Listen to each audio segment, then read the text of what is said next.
Surveillance के काम में अब तक 20,753 इलाकों में सर्वेलेंस का कार्य हुआ है, जिसमें 7,164 हॉटस्पॉट के कंटेनमेंट जोन और 13,589 नॉन हॉटस्पॉट के एरियाज़ में सर्वेलेंस का कार्य किया गया।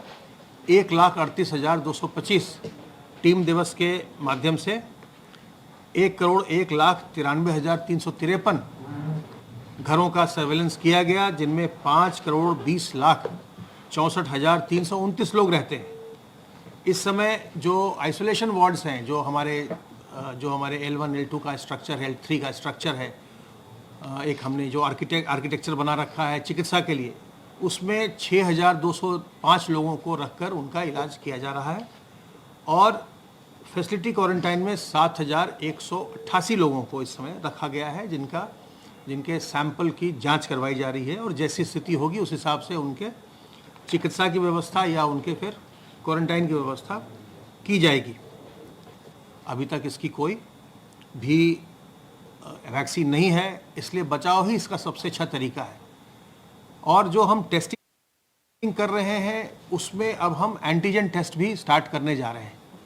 एंटीजन टेस्ट अभी हम 5 शहरों में, आपको हमने बताया था, लखनऊ, प्रयागराज, कानपुर नगर, वाराणसी, गोरखपुर में हम शुरू कर रहे हैं। और इसके अलावा जो मेरठ मंडल के 6 जिले हैं उनमें भी हम शुरू करने जा रहे हैं। कल उनके जो स्टाफ है उसकी भी हम ट्रेनिंग करवा रहे हैं और फिर हम उनके लिए भी हम किट की व्यवस्था आज हम करवा रहे हैं। वहाँ भी ये कार्य प्रारंभ होगा। आप सबों से अनुरोध है कि अपने शरीर की प्रतिरोधक क्षमता अर्थात इम्यूनिटी पर ध्यान दीजिए। अगर आपका इम्यून सिस्टम अच्छा है तो संक्रमण आपका कुछ नहीं बिगाड़ पाएगा। अगर आप संक्रमित होते भी हैं तो आप बिल्कुल स्वस्थ हो जाएंगे। तो आप संक्रमण से बचने के लिए तो जो बचाव के तरीके हैं उसका इस्तेमाल तो करें ही, लेकिन अपनी प्रतिरोधक क्षमता को भी बढ़ाइए।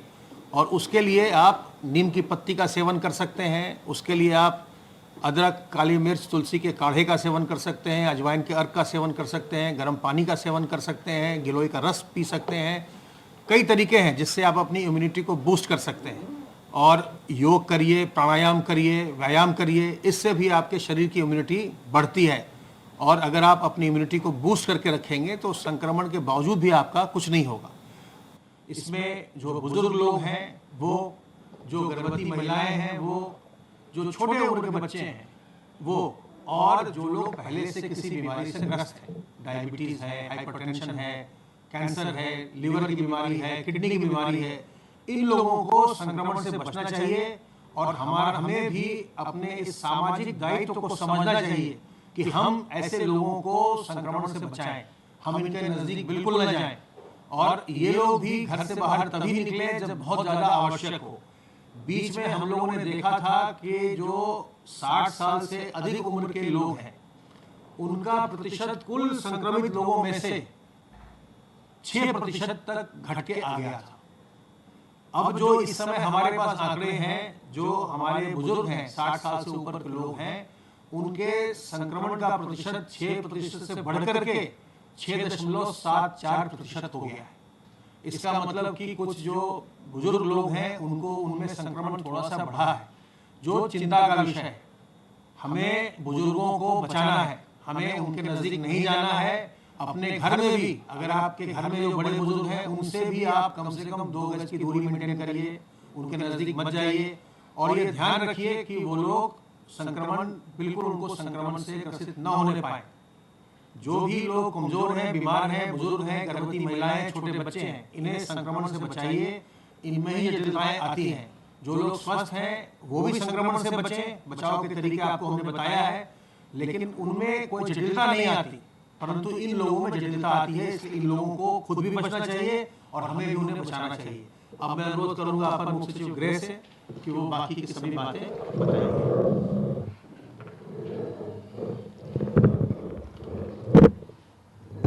माननीय मुख्यमंत्री जी द्वारा आज टीम 11 की बैठक लोक भवन में आयोजित की। सर्वप्रथम उन्होंने जो कोविड हेल्प डेस्क है और ये जो उत्तर प्रदेश में एक नई व्यवस्था उन्होंने दी है कि हर चिकित्सालय पर, सीएचसी पर, पीएचसी पर, जिला चिकित्सालय पर, प्राइवेट अस्पतालों में, हर ब्लॉक में, हर तहसील में, हर थाने में, हर बड़े कार्यालय में कम से कम 2 लोग लगाकर सुबह 7 बजे से शाम 7 बजे तक पूरा पीछे बैनर लगा के कोविड में क्या करना चाहिए, क्या नहीं करना चाहिए, और फिर वहां पर इंफ्रारेड थर्मामीटर, वहां पर पल्स ऑक्सीमीटर, हर व्यक्ति जो भी कहीं भी किसी महत्वपूर्ण स्थान पर जा रहा है वो तुरंत कोविड के संदर्भ में राय ले सके, एक उसकी प्राथमिक जांच हो सके। आपको मालूम है कि यदि किसी को बुखार होता है तो तुरंत इंफ्रारेड थर्मामीटर से पकड़ जाता है और तुरंत उसको सस्पेक्टेड केस करके उसको तुरंत अस्पताल में चेक कराने के लिए भेजा जाता है।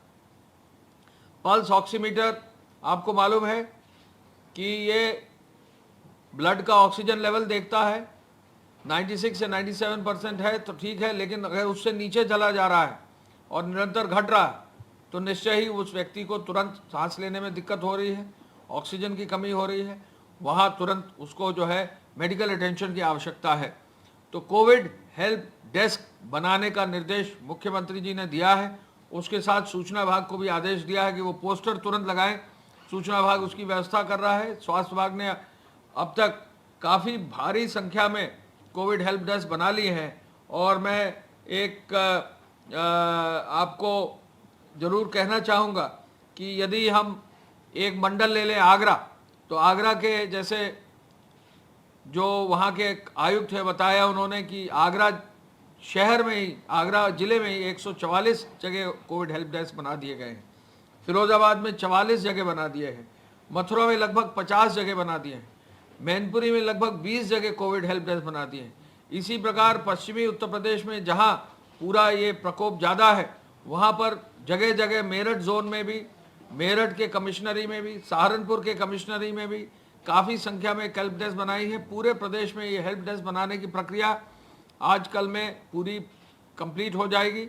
मुख्यमंत्री जी ने आदेश दिया है कि यहाँ पर मैनिंग प्रॉपर हो, व्यक्ति कायदे से लगाए जाए, उनको ट्रेन भी किया जाए जिससे वो सही रूप से लोगों का मार्गदर्शन कर सके और लोगों का जो है सही रूप से स्क्रीनिंग में हेल्प कर सके।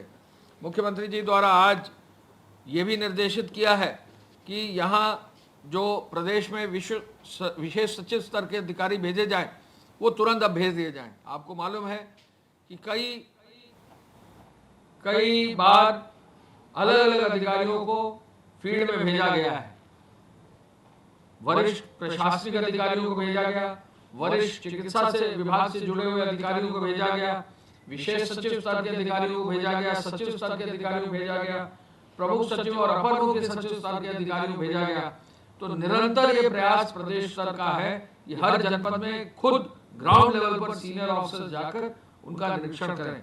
स्वास्थ्य मंत्री जी, चिकित्सा शिक्षा मंत्री जी भी स्वयं ग्राउंड लेवल पर जाकर जो है कार्य देख रहे हैं। स्वास्थ्य राज्य मंत्री जी भी स्वयं ग्राउंड लेवल पर कार्य देख रहे हैं और स्वयं मुख्यमंत्री जी ने भी ग्राउंड लेवल पर 4 मंडलों का दौरा किया है। उसी कड़ी में अब दूसरी बार विशेष सचिव स्तर के अधिकारी फील्ड में भेजे जा रहे हैं जिससे कि वो खुद जाकर अस्पतालों का दौरा कर सके, जो कोविड सेंटर उनका दौरा कर सके और साथ साथ होम क्वारंटाइन में जो लोग हैं उनके बारे में भी समीक्षा कर सके। मुख्यमंत्री जी ने टेस्टिंग की संख्या को और बढ़ाने का निर्देश दिया है। टेस्टिंग अब लगभग 17,000 साढ़े 17,000 तक पहुंच गई है, लेकिन इसको 20,000 पूरा करने के लिए आज उन्होंने विशेष निर्देश दोनों अपर मुख्य सचिव गणों को दिया है कि जब क्षमता हो गई है तो सैंपल भी पूरी संख्या में बढ़ाते हुए 20,000 जो है इसको जल्दी इसको क्रॉस कर दिया जाए और ज़्यादा से ज़्यादा टेस्टिंग कराई जाए। टेस्टिंग में एक नई विधा आई है जिसमें एंटीजन टेस्ट के लिए जो है व्यवस्था आई है। स्वास्थ्य विभाग ने बताया है कि एंटीजन टेस्ट की किट्स आ गई हैं और कल से ये काम जो है शुरू हो रहा है। 5 जनपदों में इस पर विशेष ध्यान दिया जाएगा, नोएडा, गाजियाबाद, लखनऊ, गोरखपुर और वाराणसी में और कानपुर नगर में। इनमें जो है विशेष रूप से इन पर ध्यान दिया जाएगा। ये जो एंटीजन टेस्ट है, ये नया टेस्ट आईसीएमआर ने प्रेस्क्राइब किया है। ये टेस्ट से तुरंत पता लग जाएगा कि यदि कोई व्यक्ति कोरोना पॉजिटिव है तो ये टेस्ट तुरंत उसको जानकारी मिल जाएगी और बहुत समय नहीं लगेगा। तो ये एक तरह से कह लीजिए एक फास्ट मैकेनिज्म है जिसको नई विधा को कल से प्रदेश में लागू किया जाएगा। इसके अलावा मेडिकल स्क्रीनिंग के लिए 1 लाख जो है स्क्रीनिंग टीम्स बनाने का भी निर्देश दिया है। स्वास्थ्य विभाग ने तैयारी कर ली है। मुख्य सचिव साहब को मुख्यमंत्री जी ने आदेशित किया है कि वो अपने स्तर से भी इसकी समीक्षा करके हर जनपद में, हर गांव तक और हर वार्ड में, वार्ड लेवल तक जो है इसकी जो है माइक्रो मैनेजमेंट कर लिया जाए, जिससे कि गांव में भी जो है व्यक्ति, तमाम सरकारी हमारे अधिकारी हैं, सरकारी कर्मचारी हैं, उनको जोड़ा जा सके और वार्ड लेवल पर भी लोगों को जोड़ा जा सके। उन्होंने आदेश दिया है कि जो आशा वर्कर हैं उनके साथ एएनएम वर्कर्स को भी जो है जोड़ दिया जाए। वार्ड स्तर पर जो है शहरी क्षेत्र में भी जो आशा वर्कर्स और हेल्थ विभाग के अधिकारी और कर्मचारी आउटपोस्ट में शहरी क्षेत्रों में भी जहां अस्पताल है वहां उनसे जोड़कर ऐसे टीम को गठित किया जाए कि कम से कम 1 लाख की संख्या हो जाए। ये जो टीम होगी ये पूरा सर्वेलेंस करेगी, घर घर जाएंगी, देखेंगी कि जो भी लोग हैं वो कहीं भी किसी भी रूप में संदिग्ध तो नहीं है और उनको जो है जरूरत पड़ेगी तो फिर उनका सैंपल लिया जाएगा। कोविड चिकित्सालयों में बेडों की संख्या को बढ़ाने के लिए निरंतर प्रयास किया गया है। नए नए अस्पताल अब चयनित किए जा रहे हैं और कोशिश विशेष रूप से पश्चिमी उत्तर प्रदेश में रहेगी।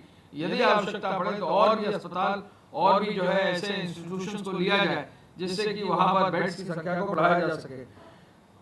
अस्पतालों में नियमित रूप से राउंड हो, ये विशेष रूप से एक व्यवस्था मुख्यमंत्री जी ने दी है। स्वयं उनके कार्यालय से जो है पेशेंट्स को फोन करके जो अलग अलग चिकित्सालयों में है उनसे फीडबैक लिया जाता है, जिससे हर चिकित्सालय के बारे में एक तरह से आंखों देखा हाल वहां के पेशेंट्स के फोन के फीडबैक से ही पता लग जाता है और उसमें जो सुधार होता है वो निर्देश प्रतिदिन फिर दिए जा रहे हैं। रेडियो और टेलीविजन के माध्यम से कोविड का प्रचार जागरूकता के लिए विशेष आदेश दिए गए हैं। मास्क लगाना जरूरी है, 2 गज की दूरी, मास्क है जरूरी। ये जो है अगर गोल्डन वर्ड्स हर व्यक्ति के दिमाग में आ जाए, हर बच्चे को, हर नौजवान को, हर परिवार के जो सदस्य हैं उनको, बूढ़े व्यक्ति को, जो भी वृद्ध जन है, जो भी कहीं जा रहे हैं, जो भी कहीं भी पब्लिक प्लेस में निकल रहे हैं, सरकारी कर्मचारी को, सबको जो है ये लगाना जरूरी है। मास्क अगर रहेगा और सोशल डिस्टेंसिंग रहेगी तो चांसेस किसी भी रूप में संक्रमण के काफी कम या बिल्कुल न्यून हो जाते हैं। यही इसका इलाज भी है, यही इससे बचने की तरीका भी है। निःशुल्क खाद्यान्न वितरण के बारे में आपको मालूम है कि 5 चरण में खाद्यान्न वितरण प्रदेश में हो चुका है और छठे चरण में अब खाद्यान्न वितरण जो है 20 तारीख से शुरू हुआ है। और मुझे बताकर खुशी है कि कुल पूरे प्रदेश में राशन कार्ड जो है 3,56,28,696 हैं और उनमें 2,39,36,517 यानी 67% राशन कार्ड में 3 दिन में ही जो है राशन का वितरण 20, 21, 22 और फिर 23 तारीख में समीक्षा आज 2:30 बजे तक ये वितरण हो चुका है। यानी पूरे प्रदेश में 2/3 वितरण ही जो है 3 साढ़े 3 दिन में हो गया है। इनमें जो यूनिट्स हैं कुल 10 करोड़ यूनिट्स, 10,15,09,060 यूनिट्स को वितरण कर दिया गया है। इस बार चना और चावल दिया जा रहा है। चना और चावल, चना भी जो है साबुत इसलिए दिया जा रहा है कि उसको किसी भी रूप में उपयोग किया जा सके। चने की दाल और चावल दिया जा रहा है और इसके क्रम में अब तक जो है 5,07,554 मेट्रिक टन चावल का वितरण हो गया है और 23,734 मेट्रिक टन चने का वितरण हो गया है। ये भी वितरण व्यवस्था जो है लगभग 67-68% की कर दी गई है। इसके साथ साथ पूरे प्रदेश में 188 के अंतर्गत कुल अब तक 75,686 मामले जो है अभियोग पंजीकृत कराकर 1,97,000 लोगों को जो है अभियुक्त बनाया गया है और अब तक इनमें से जो है विधिक कार्रवाई 1,52,000 लोगों के खिलाफ कर दी गई है। एसेंशियल कमोडिटीज एक्ट में अब 714 मामले पंजीकृत कर दिए गए हैं और इसी के साथ साथ 942 लोगों के खिलाफ कार्रवाई करते हुए 336 लोगों को गिरफ्तार भी कर दिया गया। इसके साथ पूरा जो हमारा कंटेनमेंट जोन है उसमें भी विशेष रूप से व्यवस्था की गई है। फेक न्यूज के बारे में बताना चाहूंगा कि अब तक 1539 मामले प्रदेश स्तर पर आए हैं और उनमें कल 4 मामले ट्विटर और 3 मामले फेसबुक के आए हैं, जिन पर रिपोर्ट करके कार्रवाई कर दी गई है।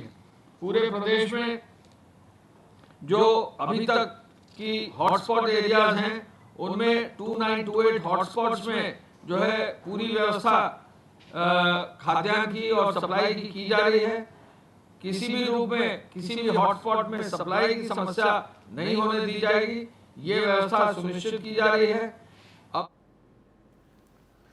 स्वास्थ्य सेवाओं को बेहतर करने के निर्देश साफ तौर पर मुख्यमंत्री योगी आदित्यनाथ ने दिए हैं। कोविड हेल्प डेस्क को लेकर चर्चा हुई है।